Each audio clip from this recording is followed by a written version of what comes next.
Earth's seat was always empty. The High Council of Galactic Unity had convened once more in the luminous crystal hall of Cinder Prime. Delegates from across 1,000 star systems gathered, feathers rustling, scales glinting, neural pulses shimmering across alien visages. Every civilization that mattered had representation. Every voice had its place. Every species had a seat, except Earth. The chair marked Terran, Class 4 sentience, soul system sat in eternal silence. Crafted from obsidian mined from a neutron star's remnants, the seat radiated a quiet, chilling authority. No one ever dared move it. No one ever questioned its presence. But no one sat there either. And that was the most terrifying part. You see, the galaxy had records of every known sentient species, their rise, their wars, their peace treaties. Earth was cataloged, tagged, even visited once. Long ago, that first contact expedition had been classified at the highest level. The ship returned, drifting, half destroyed. Only one crew member survived. She was found curled in a fetal position, repeating a single phrase in her native tongue. They smiled while they burned us. Since then, no one had returned. But Earth's name began to circulate in whispers. Stories emerged, not from direct encounters, but from the ruins of species that had gotten too close. Whole empires that had accidentally tried to colonize the Sol system vanished. No declaration of war. No messages received. Just silence. And then extinction eventually. The Galactic Council voted unanimously. Earth would be left alone. A seat was given, more a ritual of respect and fear than an invitation. A reminder to all others. There are things older and darker than the stars, and some of them wear human skin. So Earth's seat remained, until one day, the doors to the Crystal Hall creaked open, unannounced, and someone walked in. They looked human. They smiled, and the galaxy held its breath. Curious to know what secrets lie behind humanity's terrifying silence? Read the full HFY story and uncover why the galaxy fears the one species that never claimed its seat, until now. Don't miss out. Click here to dive into the chilling saga of Earth's return to the stars.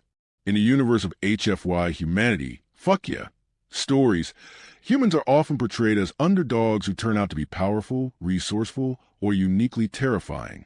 This story, Earth's seat was always empty, the reason terrified the galaxy, flips that concept into cosmic horror.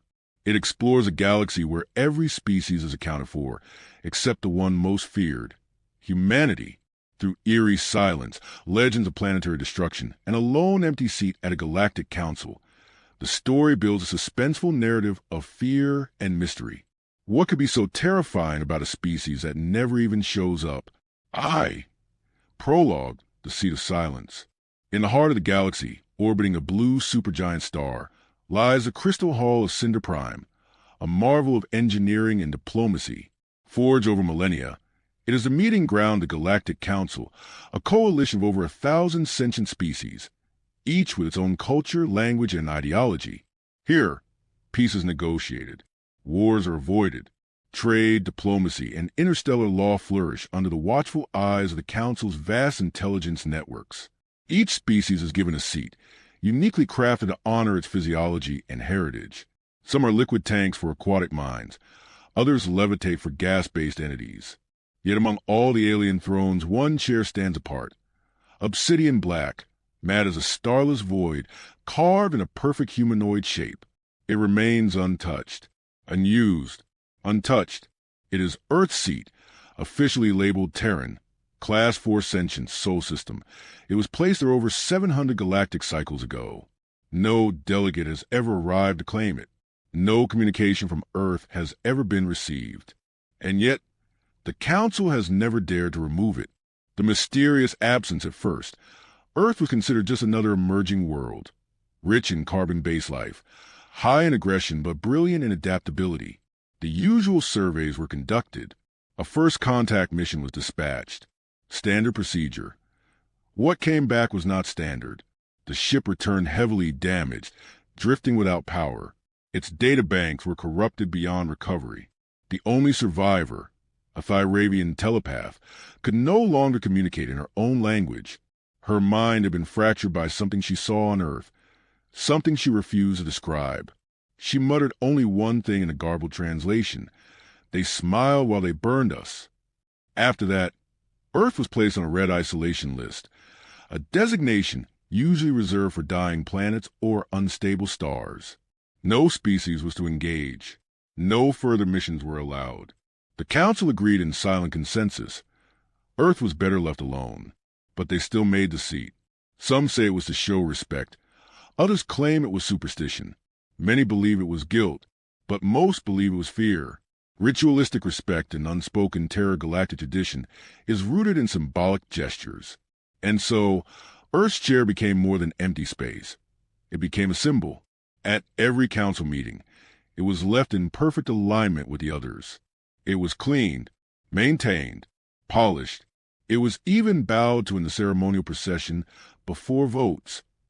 Not because Earth earned it, but because no one dared to provoke the unknown when other species questioned it. Particularly newer members unfamiliar with the Terran legacy, they were quickly silenced with a look. The kind of look that passes between veterans of a war no one talks about. The kind that says, you don't know what you're asking. Legends and myths about Earth over time, the facts of Earth faded, replaced by whispers in dark corridors and half-deleted files. Stories circulated across the stars, of weapons that burned stars to ash, of minds that could not be scanned, of an empire that never left its planet because it didn't need to. They say Earth created machines so advanced they feared them, and then destroyed them in an act of collective madness. Others claim humans don't die. They adapt, mutate, evolve in real time. Some speak of the Silence Protocol, a classified document that reveals what truly happened during that first mission, a document that no one who reads survives with their mind intact. But the most terrifying rumor of all, that Earth listens.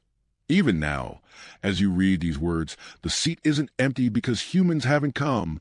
It's empty because they're watching, waiting for a reason to rise. The mission that changed everything at the time, the Galactic Council considered Earth a routine entry into the expanding catalog of sentient life. A class for civilization, primitive, chaotic, but promising. Its species, Homo sapiens, displayed aggression tempered by imagination.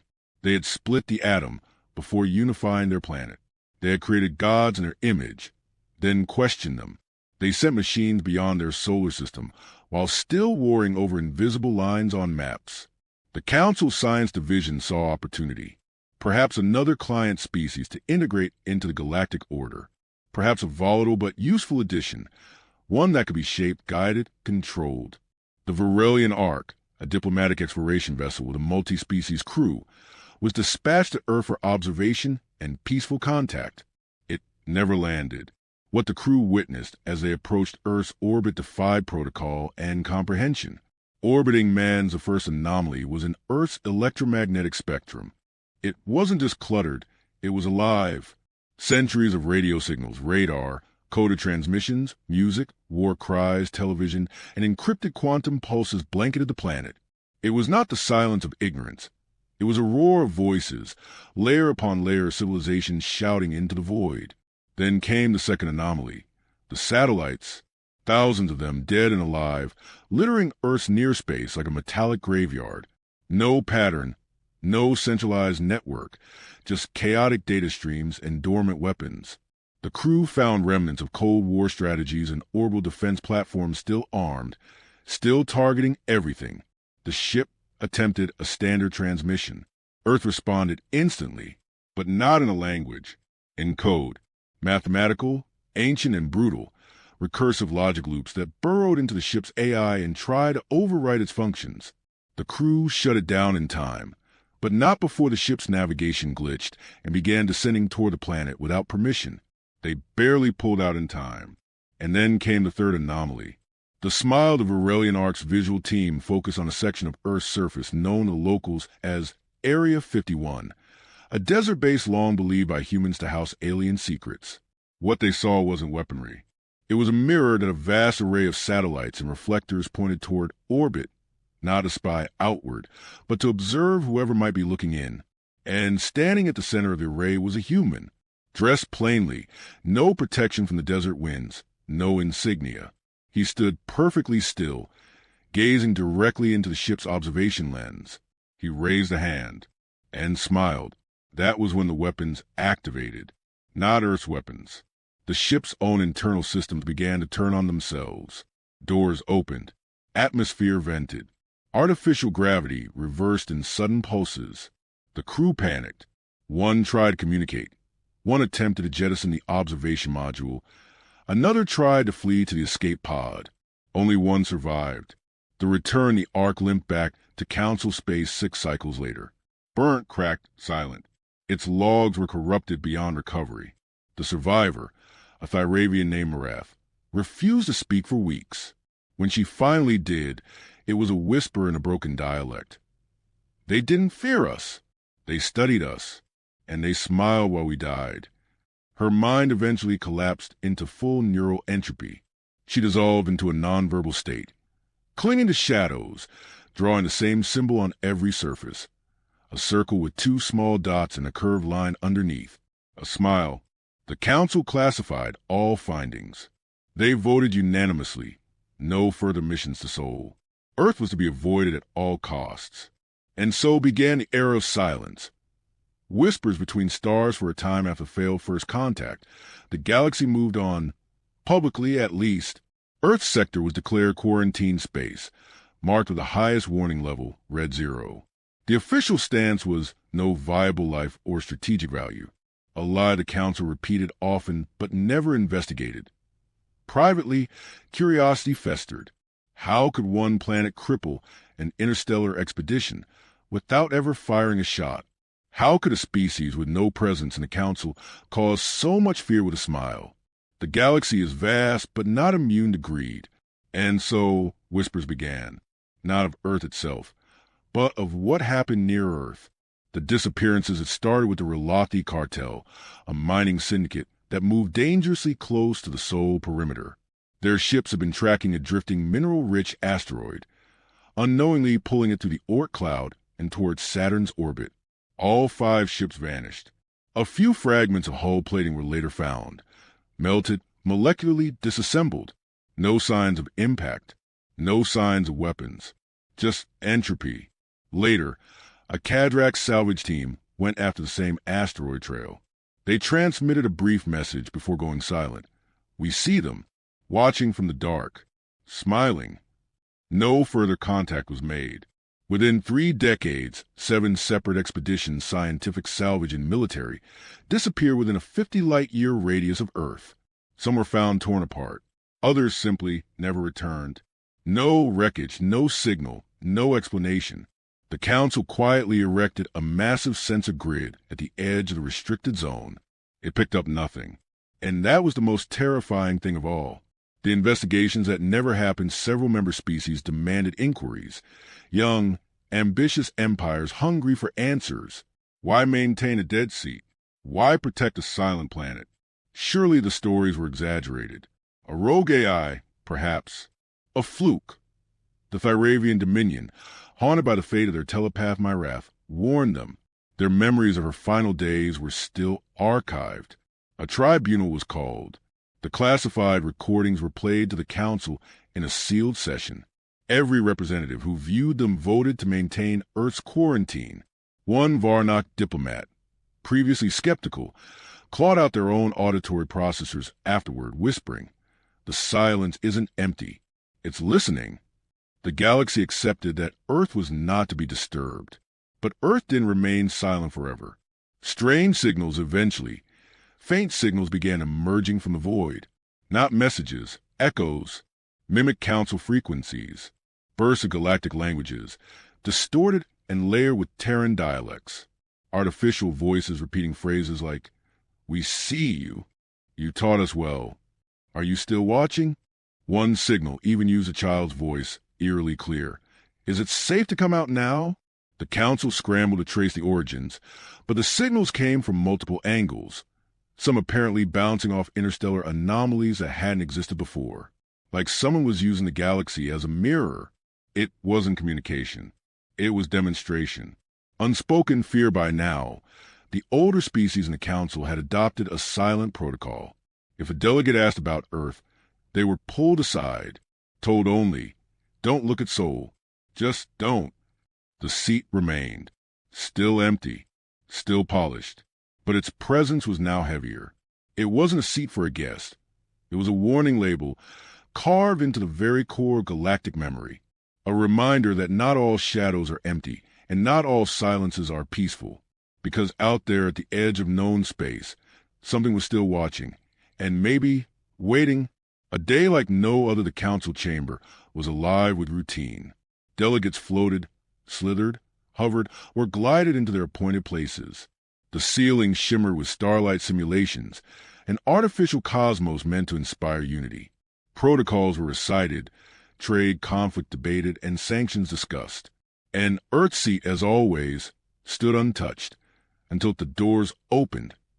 Not the main ones, the inner gate, a sealed passage meant only for core leadership and used in over a century, slid open with a low hiss that silenced the room. Every head turned.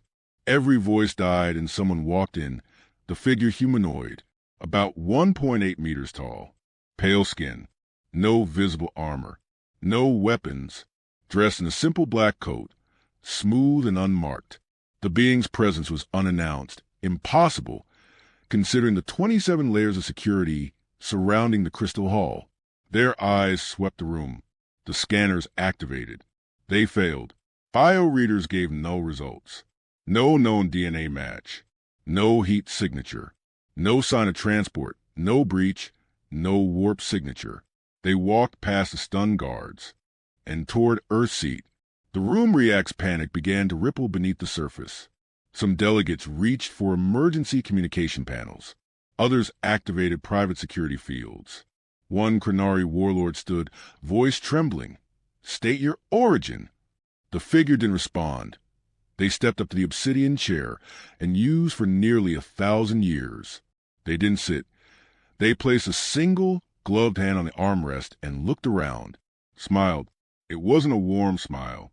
It wasn't a smirk of arrogance or diplomacy. It was calm, knowing, predatory. The message without speaking. The figure raised their other hand. A small black device projected a hologram, not of stars, but of council records. Obscure ones, classified ones, footage from the lost expeditions, private conversations, war plans, secret betrayals. They showed the face of Myrath, the broken Thiravian who survived first contact.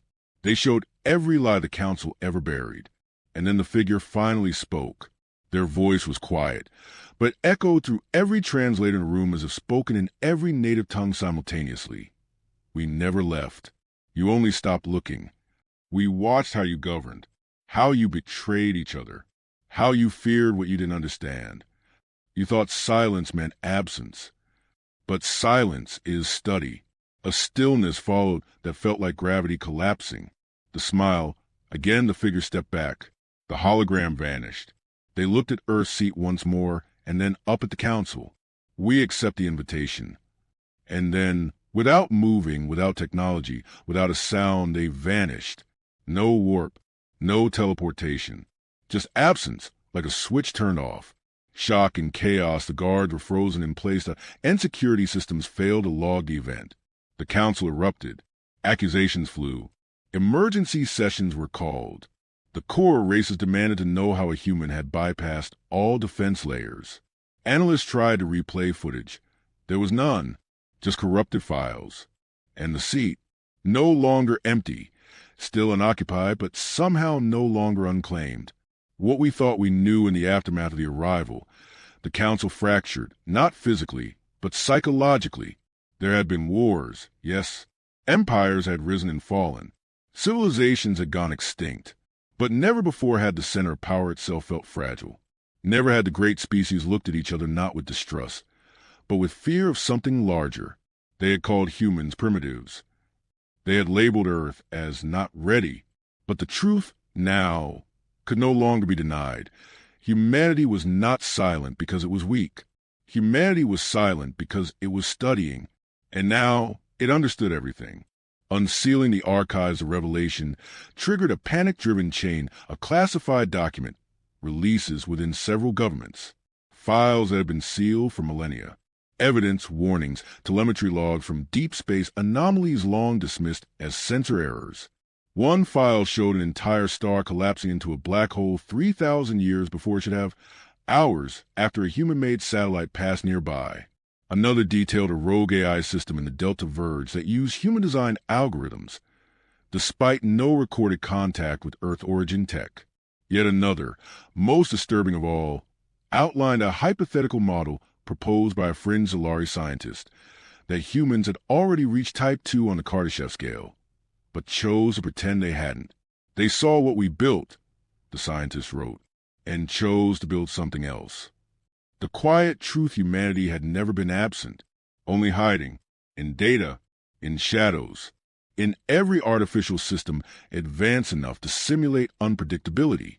It had stopped using ships and started using information, not controlling machines, but becoming part of them. Distributed consciousness, woven through dark energy grids and forgotten probes. Their silence had been a chrysalis, and the Council had never noticed. Some began calling it the quiet uprising. Others simply called it ascension. The human pattern for those who dared study further. A terrifying realization emerged. Humanity wasn't just present. It was active. Patterns in galactic behavior, in economic crashes, in civil unrest, and synchronized technological failures began to look coordinated, not destructive, just correcting, as though humanity had appointed itself a silent regulator of galactic civilization, helping some, hindering others, but always staying just out of reach. Like a hand on the back of your neck, you can't quite see in the mirror. The message that changed everything, a final transmission, was received by every known government, encrypted in their own native syntax, even those believed undecipherable. It read, "We learned from you, all of you, and now it's time we showed you what we become." Seat claimed. Discussion begins. The message was signed with a symbol long forgotten by the Council. Not a flag, not a language, just a simple shape, a smile. The Council did not convene for 3 full cycles after the arrival, not because it disbanded, because it simply couldn't decide what to do. Every protocol, every safeguard, every assumption that had governed galactic diplomacy was now obsolete. Earth had not only arrived, it had rewritten the rules of engagement without asking for permission. And yet, no threat was made. No demands. Just a statement. Seat claimed. Discussion begins. The Council finally met again in emergency session. But for the first time in its long and complex history, no one sat higher than the others. Because now, every species in the room had to face a terrifying truth. They were no longer the apex of civilization, the human delegate. 3 days into the new session, the human returned. Not with an army, not even with allies, alone. But this time they did sit, calmly, as if the seat had always belonged to them. They didn't speak at first. They simply listened to arguments, to anger, to fear. Some demanded Earth be sanctioned. Others demanded more information. The Varnock ambassador even threatened war. The human simply replied, "Then you'll need a war you can survive." They didn't raise their voice. They didn't move. They simply said it like a fact. The room went silent, and for the first time in 1,000 years, the Council listened without speaking. Restructuring reality, what followed was not a conquest. It was a reconfiguration. The human presented no weapons, no empires, no ultimatums. Instead, they introduced systems, protocols for regulating AI independence that predicted civilizational collapse 1,000 years in advance, genetic ethical frameworks that accounted for species-level trauma patterns, interstellar environmental models that revealed how dozens of species were slowly destabilizing their ecosystems. They offered to share, but not everything, only with those willing to listen, to adapt, not obey, but collaborate. Because, as a human said, we're not here to lead. We're here to remind you what leadership should look like. The Terran effect within one cycle. The galaxy began to shift.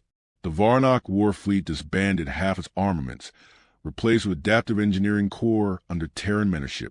The Thyravians entered deep neurological diplomacy, assisted by Terran-designed trauma relief networks. The Kalari language, once deemed untranslatable, was decoded and celebrated in new galactic art exhibitions. Thanks to human cultural AI, a new term emerged across media networks. Hushed at first, then accepted, the Terran effect. The idea that simply being near human presence made systems better. Not because of control, but because of reflection. Humanity didn't force change. It showed change and let others choose. Not a throne, but a table Earth's seat no longer stood out.